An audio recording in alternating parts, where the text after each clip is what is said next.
ఆవ నూనె. దీన్నే మస్టర్డ్ ఆయిల్ అనేటువంటి పేరుతో పిలుస్తుంటారండి. ఇది కూడా మనకు మార్కెట్‌లో దొరుకుతుంది. ఈ చాలా ఇళ్లలో కూడా ఈ యొక్క ఆవ నూనె కూడా ఉంటుందన్నమాట.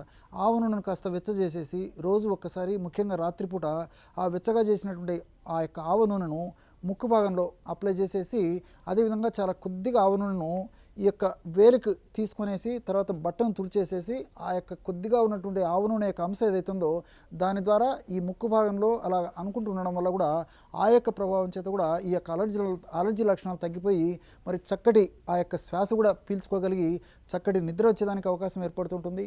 దీంతోపాటు మళ్ళీ దీనివల్ల ఇతర ఉపద్రవాలు కూడా రాకుండా ఉండేదానికి అవకాశం ఉంటూ ఉంటుందమ్మా.